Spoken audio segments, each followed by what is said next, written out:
आमदार महेश शिंदे यांच्याबाबत शिंदे साहेब योग्य वेळेला योग्य तो निर्णय घेतील असं वक्तव्य मंत्री संजय शिरसाट यांनी केलंय। सातारा जिल्हा परिषदेचं अध्यक्षपद हे आपल्या पत्नीला मिळावं यासाठी शिवसेना आमदार महेश शिंदे यांनी जो काही प्रकार केलाय तो उपमुख्यमंत्री एकनाथ शिंदे यांना मान्य नव्हता। त्या प्रकाराच्या नंतर आमदार शिंदे यांना समजही देण्यात आली होती, तरी देखील त्यांचं स्टेटमेंट देणं काही बदललेलं नाही। त्यामुळे उपमुख्यमंत्री शिंदे हे लवकरच यावरती निर्णय घेतील असा दावा शिरसाट यांनी केलाय। शिवसेना आणि राष्ट्रवादी काँग्रेसकडे बहुमत असतानाही भाजपनं फोडाफोडी करून अध्यक्षपदी आपला सदस्य बसवला। यावरून मोठा वादही झाला होता। त्यामुळे आता आमदार महेश शिंदे यांच्यावरती नेमकी काय कारवाई होणार याकडे देखील लक्ष आहे। महेश शिंदेने भाजप बरोबर सत्ता मिळवण्यासाठी अध्यक्षपद घेण्यासाठी जो प्रकार केला तो एकनाथ शिंदे साहेबांना मान्य नव्हता, तरी त्याच्यानंतर त्याला समजही देण्यात आली होती, तरी त्याचं स्टेटमेंट देणं काही बदललेलं नाही। आणि म्हणून एकनाथ शिंदे साहेब याच्यावर निर्णय घेतीलच, परंतु त्याचे विरोधक असले म्हणून पक्षात घ्यायचं नाही ही भूमिका नाहीये।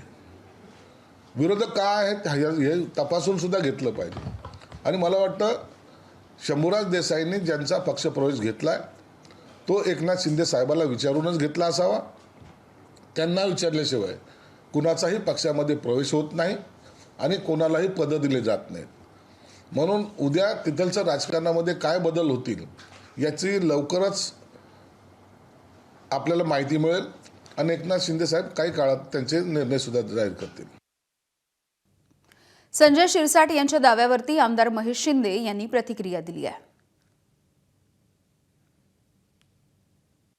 शिरसाटांनी आपलं एक वक्तव्य केलं की एकनाथ शिंदेनी तुम्हाला समज देखील दिला होता आणि त्यानंतर तुम्हाला सांगितलं होतं तरीही तुम्ही ऐकलं नाहीये आणि तुम्ही असंच वागताय, त्यामुळे तुमच्यावर कठोर कारवाई देखील करण्यात येईल असं देखील सांगितलंय। काय सांगाल?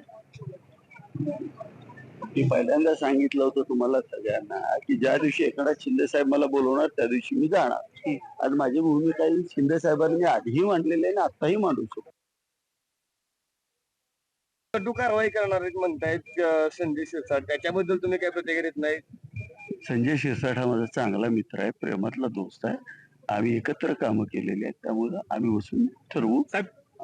आज 90% मतदारसंघाच्या ग्रामपंचायती आमच्या ताब्यात आहेत आणि सगळे कार्यकर्ते आता समोर उपस्थित होते। काही जण असतील, काही अडचण नाही, आम्ही बसून चर्चा करू। तर आम्ही महेश शिंदे यांच्या सोबत आहोत, त्यांना एकटं पडू देणार नाही अशी प्रतिक्रिया भाजपचे नेते जयकुमार गोरेंनी दिली आहे। मी एक सांगतो की आम्ही माहिती म्हणून काम करतो, शिवसेनेमध्ये ते आनंदी असतील असं मला वाटतं। शेवटी एक गोष्ट लक्षात ठेवा की अगदी आमचे सहकारी म्हणून काम करतात, तेव्हा कधी कोण अडचणीत असेल तर त्याला मदतीला जाणं ही आमची जबाबदारी आहे। तेव्हा अगदी तशी अडचण नंतर नक्की आम्ही मदतीला उभं राहू। आम्ही महेश शिंदेच्या सोबत आहोत, महेश शिंदे एकटे नाही।